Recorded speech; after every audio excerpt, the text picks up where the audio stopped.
দেখে কুমড়ো পটাশ হাতি বড় নুনের বস্তা মোটা বস্তা হাতি চলে আমার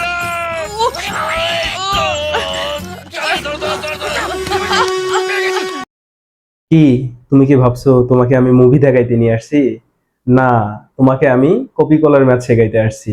আমাদের মধ্যে সবচেয়ে যেটা ভয়ের জায়গা সেটা হচ্ছে কপি কল টাইপের ম্যাথগুলো। তো এখানে একটু লক্ষ্য করো, দেখো এটাকে বলা হয় পুলি, এটাকে বলা হয় পুলি। এবং এখানে এটা হচ্ছে একটা দড়ি দিয়ে, এটা একটা দড়ি দিয়ে দুই দিকে দুইটা বস্তু বাঁধা আছে। তো প্রথমে আমি যদি চিন্তা করি, এটা হচ্ছে প্রথম বস্তু, এর ভর যদি আমি m1 ধরে নেই এবং এটা হচ্ছে দ্বিতীয় বস্তু, এটার ভর হচ্ছে m2। তো যদি এটা হয় তাহলে এই দুইটা বস্তু আসলে কোন দিকে যাবে, আমরা যখন এরকম পুলি সিস্টেমে এটাকে যোগ করে দিব, যুক্ত করে দিব, তখন আসলে জিনিসটা কোন দিকে যাবে এটা ডিপেন্ড করবে কার ভর কত বেশি। প্রথমে তোমাদেরকে যেটা করতে হবে সেটা দেখতে হবে যে এখানে আসলে কার ভর বেশি। তো যদি প্রশ্নের মধ্যে বলা থাকে যে এইখানে m2 এর ভরটা বেশি, যদি বলা থাকে যে m2 এর ভর বেশি, অর্থাৎ তুমি যখন সলভ করবা দেখবা যে এখানে কার ভরটা বেশি, যদি m2 এর ভর বেশি হয় m1 এর চেয়ে। তো এখানে একটা জিনিস লক্ষ্য করো যে m2 বেশি, m2 এর ভর বেশি, তার মানে এর ওজন অবশ্যই বেশি হবে। আর m1 এর ভর কম মানে এর ওজন কম। তাহলে দেখো ওজন সবসময় কোন দিকে কাজ করে? পৃথিবীর কেন্দ্রের দিকে। তাহলে এই বস্তু যে ওজন সেটা সবসময় একদম খাড়া নিচের দিকে, এই দিকে কাজ করবে। তো এটা তো 2 নম্বর বস্তু, তাহলে এটার ওজন হবে W2 এবং এটা সমান আমরা লিখতে পারি m2g, কারণ আমরা ওজন সমান লিখতে পারি ভর ইনটু ত্বরণ। তাহলে W2 সমান আমরা কি লিখতে পারবো? m2 into g। এবার দেখো এই বস্তুরও তো একটা ওজন আছে, সেই ওজনটা কোন দিকে কাজ করবে? এই বস্তুটার ওজনও একদম খাড়া নিচের দিকে কাজ করবে, ঠিক আছে? তো এইটার ওজন যদি W1 হয়, তো এটা সমান আমরা কি লিখতে পারবো? এটার ভর m1 ইনটু অভিকর্ষ ত্বরণ। তাহলে এটার ভর m1 ইনটু অভিকর্ষ ত্বরণ। এবার একটা জিনিস খেয়াল করো, এই যে যে দড়িটা আছে, এই দড়িটা তো তাদেরকে টেনে ধরে থাকতে যাবে, তাই না? তাদেরকে টেনে ধরে থাকতে যাবে, যার ফলে এদের মধ্যে একটা টান বল কাজ করবে। সেই টান বলটা কোন দিকে? এটার জন্য টান বল এই দিকে এবং এটার জন্য টান বল এই দিকে। অর্থাৎ দুইটার জন্য টান বলটা উপরের দিকে কাজ করবে, এই দিকে, এই দিক বরাবর টান বল কাজ করবে। তো দড়ি যেহেতু একটা দড়ি দিয়েই বাঁধা আছে, দুইটা জিনিস দেখো, এইটা এই দড়িটা জাস্ট একটা দড়ি, পুরাটা মিলে একটা দড়ি। এবং দড়ি যদি একই থাকে তাহলে বুঝবা যে তাদের মধ্যে যে কোনো জায়গায় টান বলটা একই হবে। তার মানে তুমি যদি এই জায়গায় টান বলটাকে টি ধরে নাও, তাহলে অবশ্যই এখানকার টান বলটাও টি হবে, কারণ এরা তো একই দড়ি দিয়ে বাঁধা আছে দুইটা বস্তু। তো এখন আমরা প্রত্যেকটার জন্য ধরে নিলাম যে এটা এ বস্তু এবং এটা হচ্ছে বি বস্তু। তাহলে প্রত্যেকটা বস্তুর জন্য আমরা কি করব? নিট বলটা বের করব যে আসলে কত হয়। আমাদেরকে এখানে আরেকটা জিনিস মনে রাখতে হবে, সেটা হচ্ছে কার ত্বরণটা কোন দিকে কাজ করবে সেটা আগে ড্র করে ফেলবা। এখানে ভর বেশি হচ্ছে m2 এর, তাহলে পুরা সিস্টেমটা তাহলে এই দিক থেকে ঘুরে এই দিকে যাবে, অর্থাৎ এই দিক থেকে এই দিকে পড়া শুরু করবে। তাহলে এই m1 ভরের বস্তুটা আস্তে আস্তে উপরের দিকে উঠবে এবং m2 ভরের বস্তুটা আস্তে আস্তে আস্তে আস্তে নিচের দিকে নামবে, ঠিক আছে? তো প্রত্যেকটা পুরা সিস্টেমটা ত্বরণ একই থাকবে, কারণ এরা তো একটা দড়ি দিয়েই বাঁধা আছে। তো এখন দেখো তুমি এই m1 ভরের বস্তুটার ত্বরণ আসলে কোন দিকে কাজ করতেছে? এটা ত্বরণ উপরের দিকে কাজ করবে, কারণ এই বস্তুটা উপরের দিকে উঠবে, তাহলে ত্বরণ উপরের দিকে। এবং এই বস্তুটা দেখো m2 ভরের বস্তুটা এটা নিচের দিকে নামবে, তাহলে এ যতটুকু নিচে নামবে সে এই এ ভরের বস্তুটা ততটুকু উপরে উঠবে। কারণ এর ত্বরণ আসলে কোন দিকে কাজ করতেছে? এর ত্বরণ কিন্তু একদম নিচের দিকে কাজ করতেছে। তো এবার আমরা একটু চলে আসি, দেখো এখানে যদি এ বস্তুটার ক্ষেত্রে লিখি, এ বস্তুর ক্ষেত্রে কি কি ইনফরমেশন আছে দেখো। আমি এ বস্তুর ক্ষেত্রে এ বস্তুটাকে যদি আমি ড্র করি, এটা এ বস্তু, এটার ওজন ছিল নিচের দিকে এই দিকে W1 ইকুয়াল m1g এবং এটার টান বল এদিকে কাজ করতেছিল T এবং এটার ত্বরণ হচ্ছে এদিকে কাজ করতেছে A এবং এটার ভর হচ্ছে m1। তো একটা জিনিস খেয়াল করো, আমরা নিট বল মানে কি জানি?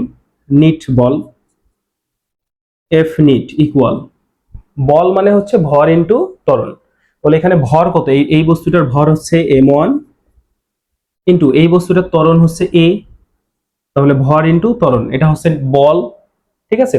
তো তো আরেকটা জিনিস আমরা আরেকভাবে এখানে বল ক্যালকুলেশন করতে পারি, সেটা কি, এই যে দেখো এখানে W1টা নিচের দিকে কাজ করতেছে, মানে একটা বল নিচের দিকে কাজ করতেছে আর একটা উপরের দিকে। সেই বলটা কি উপরের দিকে হচ্ছে টান বল কাজ করতেছে এবং নিচের দিকে হচ্ছে তার ওজন কাজ করতেছে। তো যেহেতু বস্তুটা উপরের দিকে উঠবে তার মানে অবশ্যই টিটা বড় হবে ডব্লিউ এর চেয়ে। তো আমরা এখান থেকে লিখতে পারি যে টি মাইনাস ডব্লিউ, এই দুটার বিয়োগ করে যা হবে সেটাই হবে আমাদের নিট বল। টি মাইনাস ডব্লিউ এটাই হচ্ছে নিট বল। তাহলে এটা সমান আমরা কি লিখতে পারবো, M1A। এখন এখান থেকে দেখো ডব্লিউ মানে কিন্তু M1G, টি মাইনাস M1G ইকুয়াল M1A। আচ্ছা, তাহলে আমরা এখান থেকে টি সমান কি লিখতে পারি, M1A প্লাস M1G। দেখো মাইনাস M1Gটাকে ওইদিকে নিয়ে গেলে M1A প্লাস M1G। তো এটা আমরা 1 নম্বর ইকুয়েশন লিখলাম, এটা হচ্ছে ইকুয়েশন নাম্বার 1। এবার আমরা বি বস্তুর ক্ষেত্রে আসি। দেখো একটা জিনিস লক্ষ্য করো, এখানে আসলে বি বস্তুটাকে যদি আমি ড্র করি, বি বস্তুর টান বল এই দিকে কাজ করতেছে, এই যে টান বল উপরের দিকে এবং এটার ওজন নিচের দিকে, অর্থাৎ ডব্লিউটা নিচের দিকে,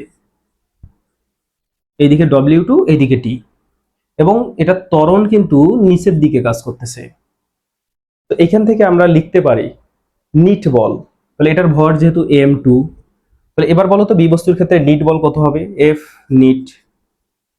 নিট বল মানে তার ভর ইন্টু তার ত্বরণ, তাহলে তার ভর M2 এবং তার ত্বরণ হচ্ছে A। তো এই নিট বল কিন্তু আমরা এখানে আরো ভাবে বের করতে পারি। কিভাবে, এখানে যেহেতু একই বস্তুর উপর দুইটা বল কাজ করতেছে, অবশ্যই এটা যেহেতু নিচের দিকে ত্বরণ তার মানে অবশ্যই নিচেরটা বড় হবে, ডব্লিউ2 বড় হবে। ডব্লিউ2 যদি বড় হয় তাহলে আমরা কি লিখতে পারবো, ডব্লিউ2 মাইনাস টি ইকুয়াল M2A। ঠিক আছে, তো এইখান থেকে ডব্লিউ2 মানে কিন্তু আমরা আবার M2G এটা লিখতে পারি। তাহলে এখান থেকে যদি আমরা M2G minus T equal M2A এটা লিখতে পারি। দেখো এইখান থেকে আমরা আসলে কি লিখতে পারি, এই টি সমান এই মাইনাস টিটাকে রেখে দিয়ে M2A তো এদিকে ছিল, মাইনাস এই M2Gটাকে ওইদিকে পাঠাইলে কি হবে, মাইনাস M2G। তো এখান থেকে আমরা যদি মাইনাস দ্বারা গুণ করে দেই তাহলে টি সমান লেখা যাবে M2G মাইনাস M2A। আচ্ছা, তাহলে আমরা এখানে দুইটা সমীকরণ পাইলাম, এটা একটা সমীকরণ, এটা হচ্ছে 2 নাম্বার, এবং এখানে একটা সমীকরণ পাইলাম, এটা হচ্ছে 1 নাম্বার। তো এই 1 আর 2 নং সমীকরণ দেখো, এখানেও টি মানে হচ্ছে M1A প্লাস M1G, আর এখানে টি মানে হচ্ছে M2G মাইনাস M2A। তাহলে আমরা দুইটা টি, যেহেতু এখানেও টি মানে এটা এখানেও টি মানে এটা, তাহলে এটা সমান এটা লিখতে পারি। দেখো এখান থেকে আমরা তাহলে লিখতে পারি এই টি মানে M1A প্লাস M1G, এটা সমান আমরা লিখতে পারি কি M2G minus M2A, M2G minus M2A। তো আমাদের টার্গেট হচ্ছে A এর ভ্যালু বের করা, মানে তার ত্বরণ কত সেটা বের করা। তাহলে আমরা এখান থেকে A এর গুলো সবগুলোকে একদিকে নিয়ে আসি, তাহলে M1A মাইনাস M2A কে এদিকে গেলে প্লাস M2A ইকুয়াল, এদিকে M2G ছিল আর এদিকে M1Gটাকে ওইদিকে নিয়ে গেলে মাইনাস M1G। ঠিক আছে, তো এইখান থেকে A যদি কমন নেই তাহলে M1 plus M2 equal M2G minus M1G। সুতরাং A সমান আমরা লিখতে পারি, দেখো এখানে এটা গুণ আছে, এখানে এটা গুণ আছে, এটা গেলে ওইদিকে ভাগ হয়ে যাবে, তাহলে M2G minus M1G divided by M1 plus M2। এই তো আমরা A এর সমীকরণ পেয়ে গেছি, মানে এটাই হচ্ছে আমাদের এখানকার নিট ত্বরণ। এবার দেখো এই সেম জিনিসটাকে আমরা শর্ট ট্রিক্স এর মাধ্যমে করতে পারি। কিভাবে, দেখো সবকিছু এইভাবে ঠিকঠাক করে তুমি আগে ড্র করবা, লিখে নিবা, সবকিছু ঠিকঠাক করবা, করে এই যে দুই প্রান্ত এটাকে টেনে সোজা করবা। দেখো যদি টেনে সোজা করি তাহলে কেমন হবে দেখতে, দেখো এটা তখন A থাকবে, মাঝখানে দড়ি, এটা হচ্ছে বি, এবং দেখো বি এর এইদিকে ওজন ছিল, তাহলে এইদিকে ওজন থাকবে W2, এবং এইদিকে টান বল ছিল, তাহলে টান বল ছিল এইদিকে, আর এটা টান বল ছিল এইদিকে। দেখো এই যে জাস্ট এটাকে টেনে সোজা করছি, তাহলে W2টা যাবে এইদিকে, W2টা এইদিকে, এটা টান বল, তাহলে এটা টান বল এইদিকে, এটা টান বল এইদিকে, একই যেহেতু। এবং দেখো এই যে W1 এইদিকে,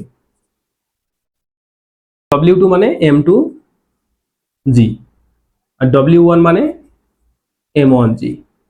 এবার পুরো সিস্টেমে আমরা দেখব নিট বল কত। এখানে যেভাবে শর্ট ট্রিক্সটা অ্যাপ্লাই করবা, আমরা জানি নিট ত্বরণ ইকুয়াল উপরে হচ্ছে নিট বল ডিভাইডেড বাই নিট ভর। কি করবা, উপরে নিট বল দিবা, নিচে নিট ভর দিবা। এখন নিট বল এইখানে এই পুরো জিনিসটার উপর নিট বল কত, দেখো এই টি এবং এই টি এটা বাদ চলে যাবে, কেন? কারণ দুইটা বিপরীত দিকে, ঠিক আছে, দুইটা বিপরীত দিকে এটা চলে যাবে। এবার দেখো নিট, এই এদের ত্বরণ কোন দিকে ত্বরণ ছিল, এই W2টা বেশি ছিল, W1টা কম ছিল, তাহলে অবশ্যই পুরো জিনিসটা এইদিকে যাচ্ছিল, তাহলে অবশ্যই W2টা বড়, W1 এসে, তাহলে এখানে দুইটা বল এখন আছে, একটা W2 এবং একটা W1।